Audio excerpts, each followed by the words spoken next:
요나서 3장 1절에서 10절 말씀입니다. 주님께서 또다시 요나에게 말씀하셨다. 너는 어서 저 큰 성읍 니느웨로 가서 이제 내가 너에게 한 말을 그 성읍에 외쳐라. 요나는 주님께서 말씀하신 대로 곧 길을 떠나 니느웨로 갔다. 니느웨는 둘러보는 데만 사흘길이나 되는 아주 큰 성읍이다. 요나는 그 성읍으로 가서 하룻길을 걸으며 큰 소리로 외쳤다. 40일만 지나면 니느웨가 무너진다. 그러자 니느웨 백성들은 하나님의 말씀을 믿고 금식을 선포하고 그들 가운데 가장 높은 사람으로부터 가장 낮은 사람에 이르기까지 모두 굵은 베옷을 입었다. 이 소문이 니느웨의 왕에게 전해지니 그도 임금의 의자에서 일어나 걸치고 있던 임금의 옷을 벗고 굵은 베옷을 입고 잿더미에 앉았다.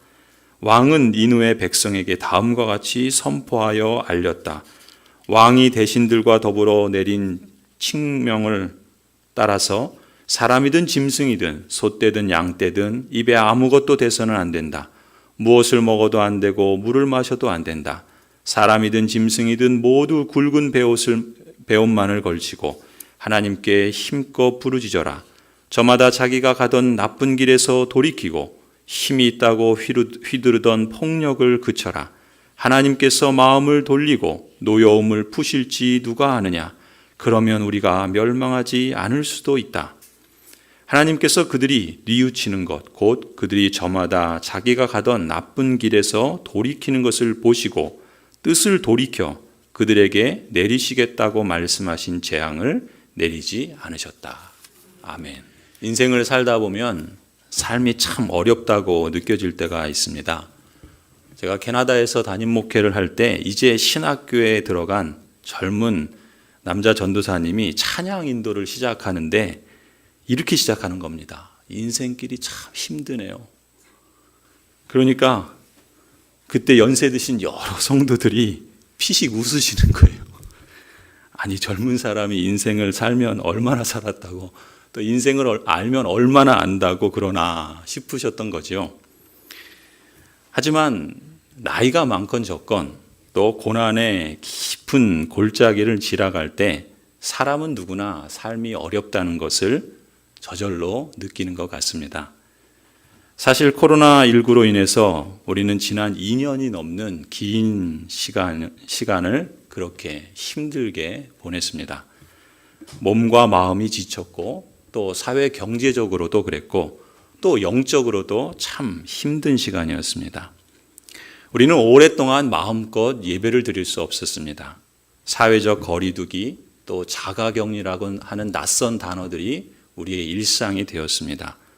교회만 그런 것이 아니라 아이들도 학교를 못 가고 어린이집도 그랬고 노인정도 그랬고 복지관도 문을 닫았습니다.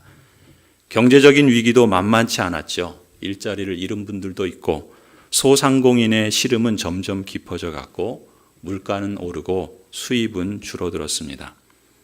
코로나19로 인해서 평범하던 것들이 평범하지 않게 되었고 모든 것이 그야말로 올 스톱이 되는 것과 같은 그런 현실을 마주하면서 인생이 이렇게 모든 것이 한순간에 멈출 수도 있겠구나라고 하는 그런 마음을 피부로 느꼈습니다. 지난 2년 이상 코로나19로 사로잡혀서 저마다 예외 없이 힘들게 살다가 이제 우리는 드디어 새날을 맞이하는 것 같은 느낌입니다. 지난주 부활주일에 우리 교회도 어린아이들에서부터 노년에 이르기까지 함께 예배당에 모여서 예배를 드리니까 마치 죽음에서 다시 살아나신 예수 그리스도의 부활처럼 그 부활이 더욱 실감이 나고 더 뜻깊게 다가왔습니다. 마치 새로운 역사를 다시 시작하는 출발선에 있다라고 하는 그런 느낌을 지울 수가 없었습니다. 그동안 다 함께 모이지 못했던 예배와 또 여러 모임들을 이제 회복하고 마음껏 부르고 싶었던 찬양도 함께 드리고 그야말로 포스트 코로나 시대를 맞이하게 되는 것 같은 느낌이었습니다. 물론 여전히 코로나19로 인한 여파가 있고 불편함이 존재합니다. 또 앞으로 어떤 파도가 우리에게 불어닥칠지 알 수 없습니다. 그럼에도 불구하고 앞으로 우리의 삶을 새롭게 출발하는 기회로 삼기를 원합니다. 그런 의미에서 우리는 코로나 이후를 준비하며 기도할 뿐만 아니라 그리스도의 사람으로 또 하나님의 나라의 교회로서 우리가 힘써야 할 신앙의 본질들과 또 올해 우리가 추구하는 영적인 성장, 더 나아가서는 온전한 샬롬과 평강의 회복, 또 그것을 확대하는 일에 더욱더 집중해야 한다고 믿습니다.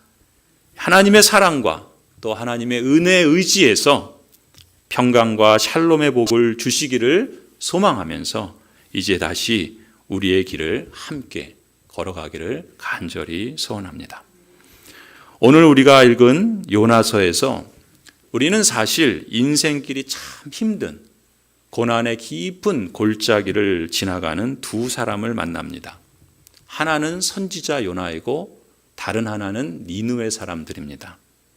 먼저 선지자 요나는 하나님께 받은 명령대로 말씀을 전하지 않아서 고난에 처하게 됩니다. 여러분 아시는 것처럼 선지자의 역할은 뭡니까? 하나님의 말씀을 받은 대로 전하는 것이 선지자의 사명입니다. 하나님이 전하라는 말씀이라면 사람들이 듣기 좋아하든 싫어하든 또 자신이 좋아하는 사람이든 그렇지 않든 스스로 주인 노릇할 것이 아니라 주님이신 하나님께 전적으로 순종하는 것이 그의 사명이고 그의 충성이지요.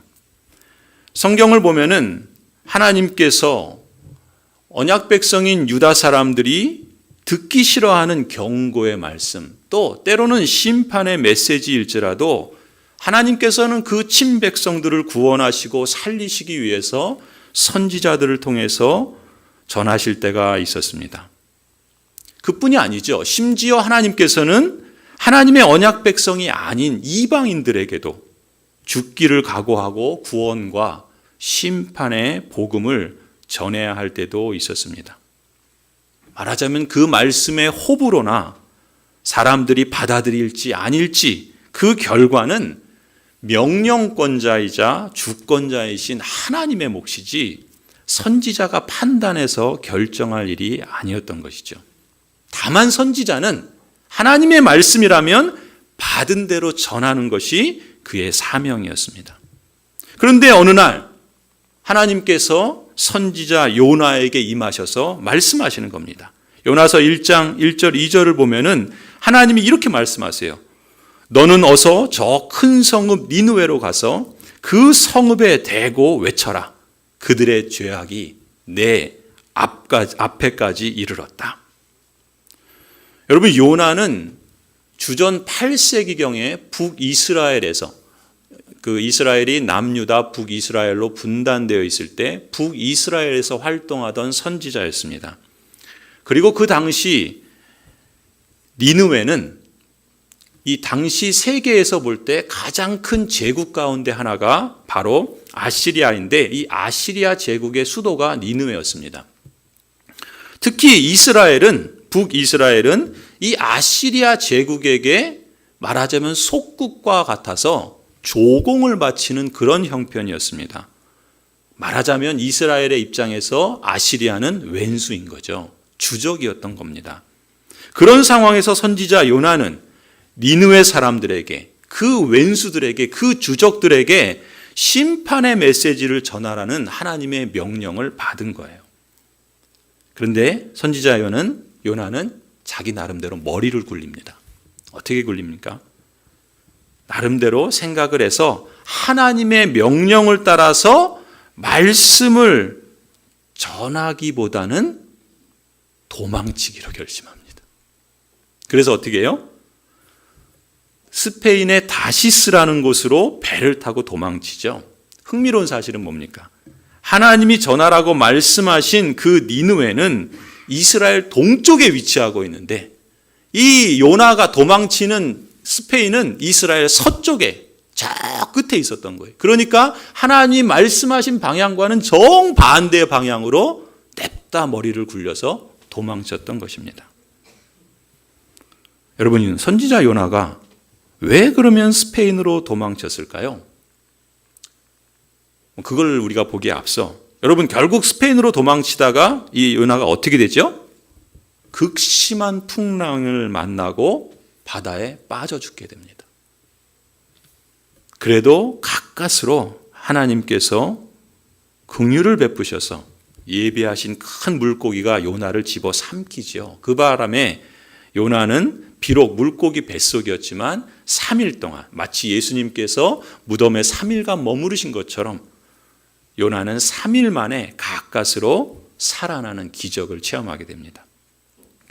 다시 이런 질문을 드릴까요? 선지자 요나는 왜 그렇다면 하나님의 말씀대로 하지 않고 도망치려 했던 걸까요? 선지자면 말씀을 받은 대로 전하는 것이 그의 사명인데 무슨 생각으로, 어떤 마음에서 니느웨와는 정반대 방향으로 도망치려 했던 겁니까? 요나서 4장을 보면 이제 그 답이 나와요. 4장 2절을 보시면요, 요나가 이렇게 대답합니다. 내가 서둘러 스페인으로 달아났던 것도 바로 이것 때문입니다. 그럼 그게 뭐예요? 그 다음 나오는 내용이에요. 하나님은 은혜로우시며 자비로우시며 좀처럼 노하지 않으시며 사랑이 한이 없으신 분이셔서 니느웨에게 내리시려던 그 재앙마저 거두실 것임을 내가 알고 있었기 때문입니다. 이렇게 말하는 게 무슨 얘기입니까? 지금 이스라엘의 선지자인 요나의 입장에서 아시리아는 왼수죠. 주적입니다. 그런데 지금 요나가 하나님의 말씀대로 혼자서 그 니느웨의 그 적진의 수도 중심부에 들어가서 너희는 망할 것이다 라고 소리를 치면 어떻게 됐습니까? 자기가 죽는 건 불보듯 뻔한 일이죠. 그렇지 않겠습니까? 게다가 요나의 입장에서 사실 자기 민족이 잘 되는 걸 바라는 건 인지상정 아닙니까? 그렇잖아요. 우리도 우리 나라가 잘 되는 걸 위해서 기도하지 않습니까? 요나도 그랬던 거예요. 그런 점에서 보면은 이 아시리아는 뭐예요? 하나님의 심판을 받아서, 그 말씀대로 하나님의 심판을 받아서 멸망하게 된다면 그게 누구에게 좋은 일이에요? 자기 민족 이스라엘에게 좋은 일 아니겠습니까? 그러니까 자기 민족을 위협하고 백성들의 먹을 것을 수탈해가는 이 아시리아가 망하도록 내버려 두는 게 훨씬 요나의 입장에서는 좋았던 거죠. 그 머리를 굴린 겁니다. 그래서 어떻게 해요? 하나님 말씀대로 하지 않고 자기도 살고 아시리아도 그냥 두면 망할 테니까 도망친 겁니다. 표면적으로 볼 때 사실 자신이 선포하는 메시지가 심판을 외치는 것이었지만 사실 요나는요, 선지자였기 때문에 하나님의 마음을 누구보다 더 잘 알았던 것입니다. 혹시 자기가 니느웨라도 가서 그 심판의 메시지를 전할 때 혹이라도, 그런 일은 없겠지만 그 아시리아 사람들은 포악하기로 유명한 사람들이거든요. 그래서 큰 제국을 이룬 사람들이에요. 그런데 혹이라도 자기가 거기 가서 죽을 걸 각오하고 하나님의 그 심판의 메시지를 전했는데 만에 하나라도 니느웨 사람들이 그 메시지를, 그 설교를 듣고 회개라도 하는 날에는 어떻게 되겠습니까? 지금 그 얘기예요. 4장 2절이. 하나님은 은혜로우시고 자비로우셔서 혹시라도 그 니느웨 사람들을 용서해 주시고 구원해 주시면 어떻게 돼요? 이스라엘 입장에서, 요나의 입장에서 그런 일은 바라는 일이 아니겠죠. 그런 결과가 싫었던 거예요. 그래서 어떻게 해서든지 요나는 니느웨로 가지 않고 스페인으로 도망치려 했던 것이고, 그래서 결국 괴로운 일을 당해야 했던 것입니다. 다른 한편으로요, 니느웨 입장을 한번 보세요. 니느웨 사람들 역시 고난의 깊은 골짜기를 지나가고 있었습니다. 사실 겉으로 볼 땐 그렇지 않았어요. 니느웨는 아시리아의 수도입니다. 당시 세계에서 가장 큰 제국, 오늘날로 말하자면 미국 같은, 중국 같은, 지금 러시아도 그렇잖아요. 큰 제국 중에 하나가 바로 이 아시리아였습니다. 그러니까 권력도 있죠. 부귀도 있죠. 명성도 있죠. 누가 보더라도 사람들이 부러워할 만한 힘과 조건들을 갖춘 사람들이 바로 니느웨 사람들입니다. 여러분, 돈 있고 힘 있고 그러면 빠지기 쉬운 유혹이 뭐죠? 더 갖고 싶은 거죠. 더 채우고 싶은 거죠. 그래서 전쟁하는 거 아닙니까? 그 큰 나라가 그래도 더 먹으려고, 더 자기 것 채우려고, 그래서 전쟁을 일으키는 거 아닙니까? 지금 아시리아가 딱 그러는 겁니다. 돈이 있고 힘이 있으면 그걸 가지고 선한 일을 하는 게 아니에요. 쾌락을 위해서 씁니다. 권력을 남용합니다. 여러분 1장 2절을 보시면 하나님이 니느웨에 대해서 뭐라고 말씀하십니까? 그들의 죄악이 하나님 앞에까지 이르렀다라고 말씀하세요. 여러분 하나님께서 지금 역사 가운데 일어나는 일들을 모르시는 게 아닙니다. 옛날에도 그랬고 지금도 마찬가지예요. 지금 보세요. 개역개정에서는 그들의 악독이 내 앞에 상달되었다라고까지 말씀하십니다. 그래서 하나님께서는 그들을 심판하시는 메시지를 요나를 통해서 전하게 하셨던 것입니다. 세상 사람들이 부러워할 만한 돈도 있고 힘도 있고 명예도 그들에게 있었지만 사실 영적인 눈으로 보면 그들은 죽어가는, 죽음을 향해서 달려가는 사람들이었습니다. 4장 11절 한번 보세요. 4장 11절 말씀을 보면은 그들을 보고 이렇게 표현합니다. 좌우를 가릴 줄 모르는 사람들. 좌우를 가릴 줄 모르는. 니느웨는 뭐라고요? 힘이 있고 권력이 있고 부가 있고 명성이 있는 제국이었습니다. 근데 하나님의 눈으로 볼 때 그들은 한마디로 뭐라고요? 좌우를 분간할 줄 모르는, 좌우를 분별할 줄 모르는, 세상의 자랑, 쾌락 때문에 좌우를 분별할 줄 모르고 하나님의 심판과 영원한 지옥을 향해서 달려가는 불쌍한, 참 힘겨운 인생을 사는 그런 사람들이었던 것이죠. 이렇게 보면은 요나 선지자나 니느웨 사람들의 공통점은 뭡니까? 모두가 다 고난의 깊은 골짜기를 지나고 있다는 점입니다. 차이가 있죠. 어떤 차이가 있습니까?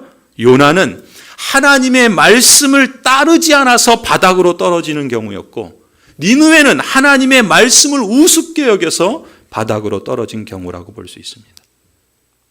그런데 오늘 본문 3장 1절에 여호와의 말씀이 또다시 요나에게 임합니다. 여러분 1절에서 가장 중요한 표현이 또다시라는 말입니다. 또다시.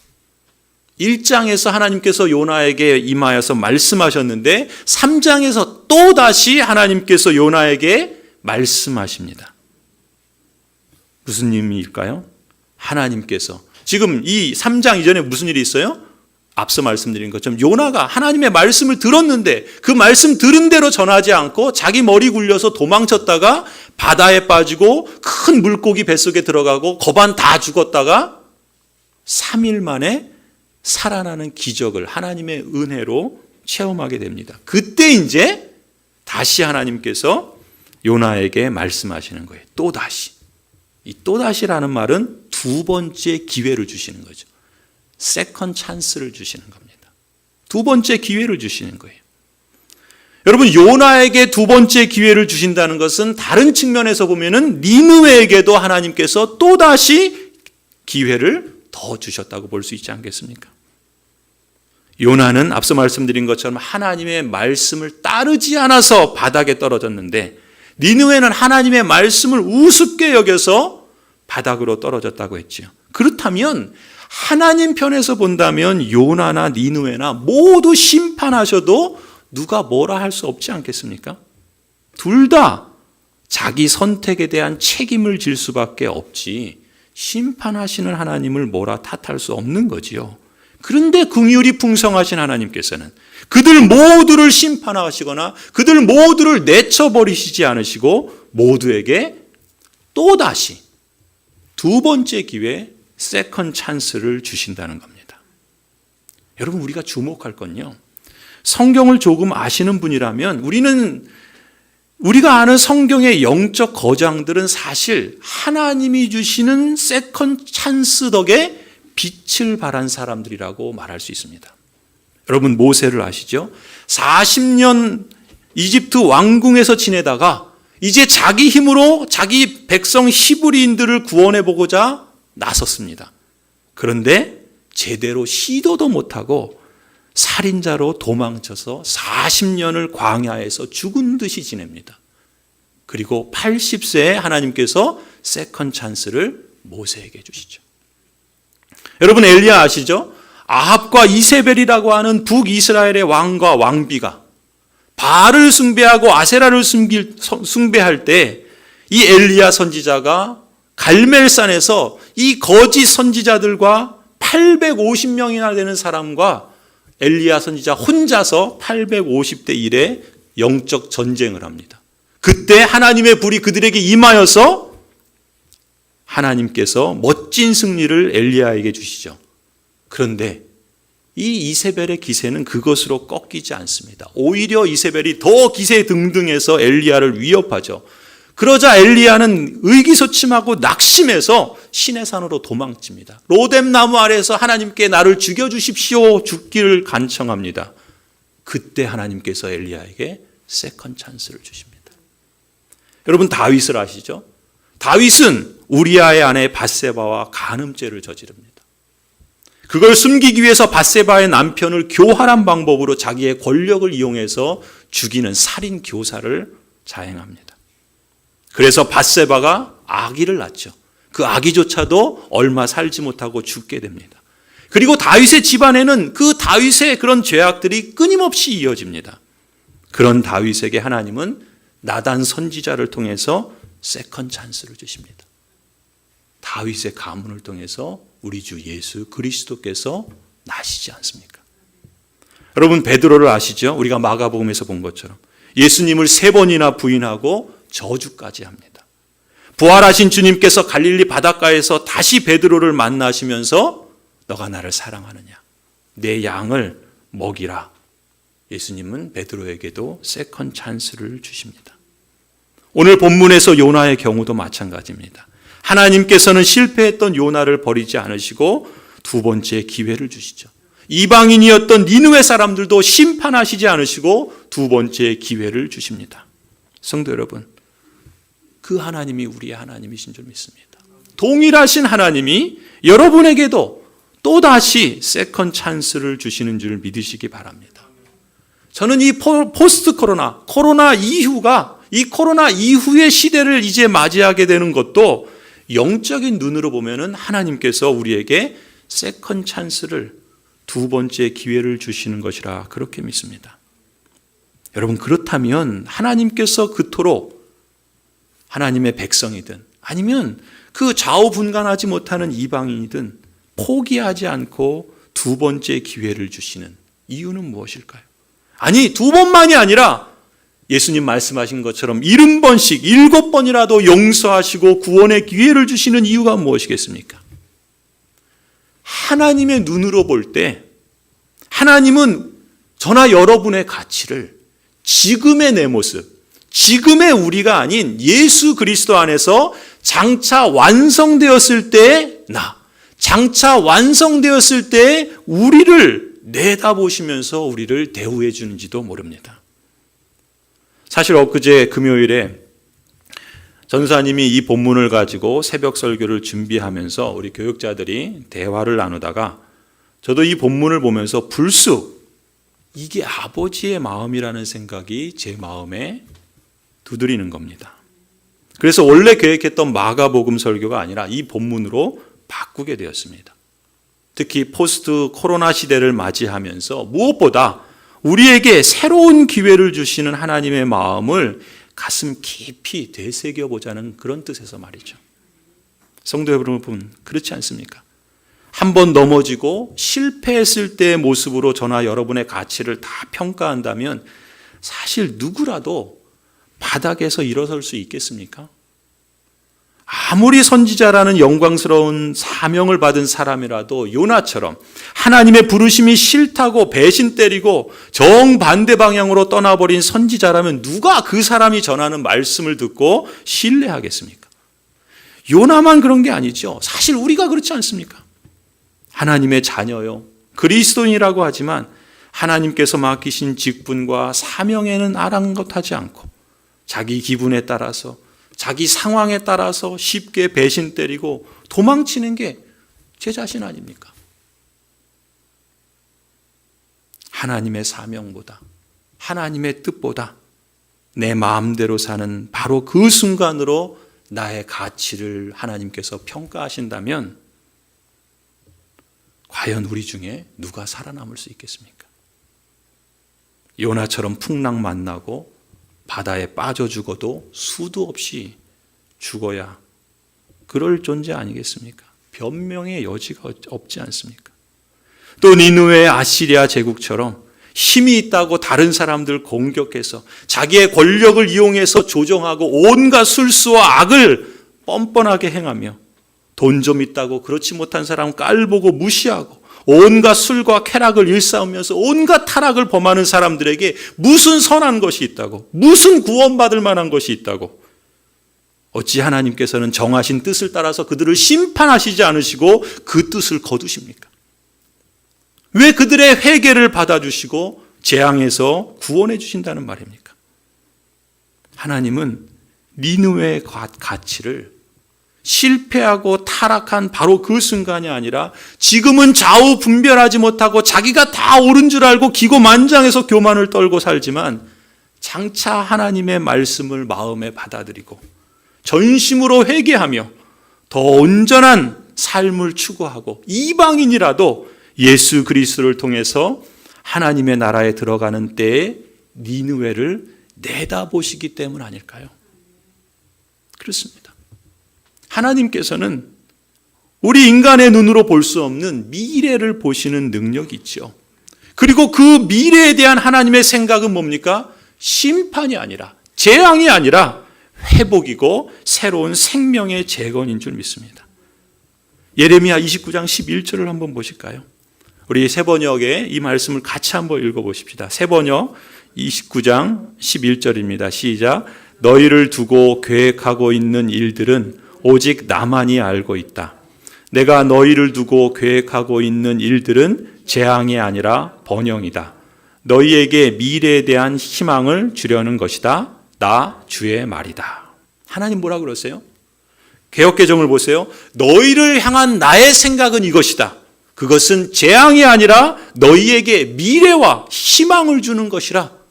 여러분, 예레미야 선지자가 지금 이스라엘이, 유다가 멸망을 앞두고 있는 그때 하나님께서 주신 약속의 말씀입니다. 지금 망해가고 죽어가고 있는데 하나님은 정작 그들을 향해서 내가 너희를 향해 갖고 있는 생각은 이 재앙이 아니라 장래에 너희에게 줄 희망이고 장래에게 너희에게 줄 미래다라는 것을 약속하고 있다는 것이죠. 니느웨로 가라고 하신 여호와의 부르심을 거역하고 스페인으로 도망친 요나를 내치지 않으시고 두 번째 기회를 주시는 이유가 무엇입니까? 그를 재앙하시기 위함이 아니라 희망을 주기 위함이라는 것이죠. 니느웨를 심판하시겠다고 하신 하나님께서 자신의 뜻을 돌이키셔서 그들에게 내리리라고 말씀하신 재앙을 내리지 않으신 이유가 무엇입니까? 심판이 아니라 그들을 살아내는, 그들이 다시 살아나는 미래를 열어주기 위함이죠. 이 모두가 바로 하나님의 사랑이라는 것입니다. 이것이 하나님께서 요나서를 통해서 우리에게 들려주시는 하나님의 음성이요 하나님의 사랑이라 믿습니다. 은혜로우시며 공의로우신 하나님께서는 오늘 여러분에게도 동일하게 세컨 찬스를, 두 번째 기회를 주시는 사랑의 하나님이신 줄을 믿으시기 바랍니다.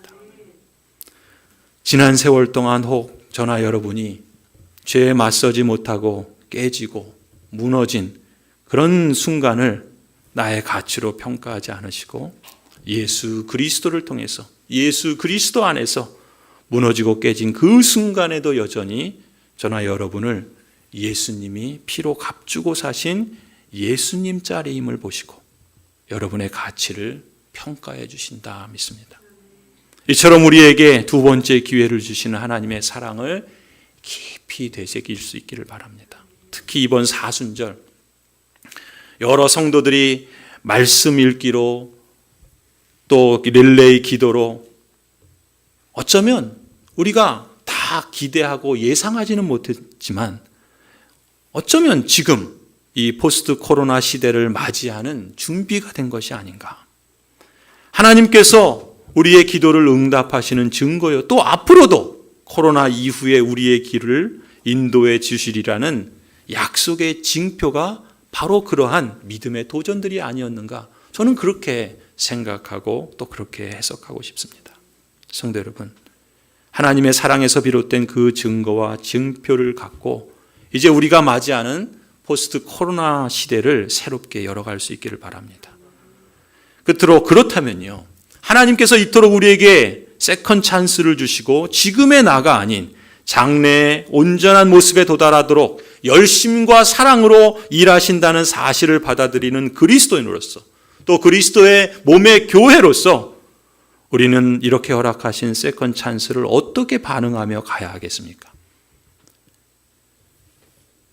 이제 우리는 각자 자신이 처한 상황과 직분과 사명에 따라서, 또 우리 교회는 하나님 나라를 증거하는 마을교회라는 사명을 따라서 하나님께서 두 번째 기회를 주신 그 사랑에 합당하게 응답하도록 초대를 받는다 믿습니다. 요나 선지자를 보십시오.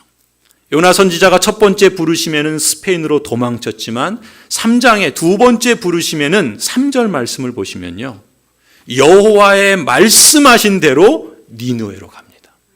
여호와의 말씀하신 대로, 그리고 니느웨 성읍에 들어가서 그 말씀대로 외쳐 선포합니다. 그러자 어떤 일이 벌어집니까? 5절 말씀에 니느웨 사람들이 요나가 선포하는 그 심판의 메시지를 듣고, 그 설교를 듣고서 하나님의 말씀을 믿습니다. 그 포악하고 그 잔인한 사람들이 하나님의 말씀을 믿어요. 자신의 힘과 권력과 부귀와 명예를 자랑으로 삼던 그 사람들이 하나님의 말씀을 믿습니다. 그리고 금식을 선포해요. 그리고 높고 낮은 자를 막론하고 굵은 베옷을 입고 회개합니다. 6절에 보니까 니느웨 왕도, 곧 아시리아 제국의 왕마저도 자신의 보좌에서 일어나서 왕복을 벗고 굵은 베옷을 걸치고 제위에 앉아서 회개에 동참합니다.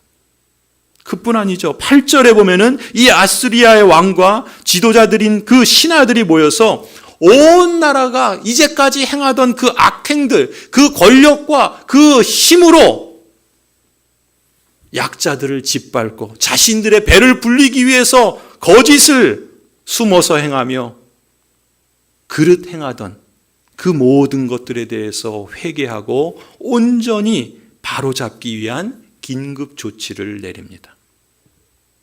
그러면서 혹이라도 9절에 하나님께서 마음을 돌려서 자신들에게 정하신 그 하나님의 노여움을 혹시 풀어주신다면, 그렇게 안 하셔도 자신들이 행한 그 마땅한 책임에 대한 보응이지만, 그래도 혹시 하나님께서 자신들이 따르고 믿던 신은 아니었지만 혹시 그 신이 긍휼을 베풀어서 자신들을 그 노여움에서 풀어주실지 누가 아느냐?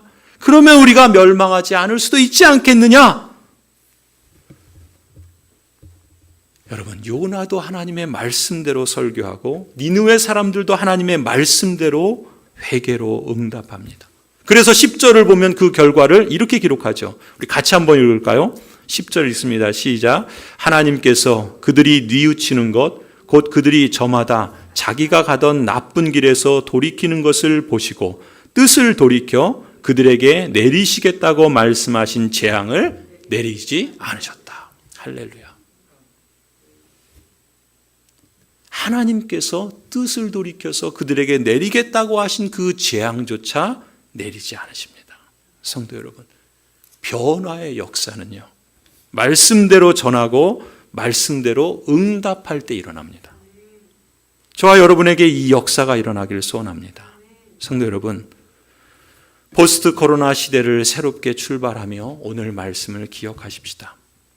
무너지고 혼돈에 빠진 지금의 나가 아닌 깎고 다듬어서 장래 온전해진 나를 내다보시면서 포기하지 않으시고 끝까지 완성해 가시는 그 하나님의 사랑, 그것이 저와 여러분을 향한 하나님의 마음이요 하나님의 사랑이라 믿습니다. 하나님의 사랑이 저와 여러분 모두에게, 또 우리 교회 위에 두 번째 기회를 주시는 은총으로 이미 함께 하시는 줄 믿습니다. 그러므로 말씀대로 전하고 말씀대로 응답하십시다. 오직 우리 모두가 하나님의 사랑에 매여서 지금은 혹 고난의 골짜기를 여전히 지나간다 할지라도 오히려 이 과정들을 통해서 보다 나은 생명의 길로 여러분을 성장시켜 가실 줄 믿습니다. 그 하나님을 신뢰하십시다. 하나님이 허락하시는 모든 상황은 우리는 하나님의 섭리를 믿지 않습니까? 그렇게 본다면 이 모든 상황은 그저 우연이 아니라 거기에 숨은 목적이 있다 믿습니다. 그렇기에 우리가 자처한 것이든 아니면 우리가 원하지 않게 찾아온 것이든 때때로 만나게 되는 여러 힘든 고난들, 또 실패들, 혼동의 경험마저도 의미 없는 헛된 과정이라 여기지 마십시다. 무엇보다 저와 여러분 같은 하나님의 언약 백성들에게는 하나님께서 의미 없는 헛된 고난을 허락하시지 않는 줄 믿습니다. 확실한 것은요, 만왕의 왕이시고 우리가 아버지라고 고백하시는 주 하나님은 이 모든 과정과 고난을 통해서조차도 우리를 대우하실 때 장차 완성될 그 모습을 보시고 대우하시듯이 결국에는 우리를 장차 그러한 온전하고 겸비된 여러분으로, 저로, 우리 교회로 빚어가실 줄 믿습니다. 그 하나님을 신실하게 따르는 성숙한 공동체, 성장하는 교회로 깎고 다듬어 가실 수 있기를 간절히 소원합니다. 평강의 하나님께서 친히 때마다 일마다 여러분에게 평강 주시기를 간절히 축원합니다. 기도합니다.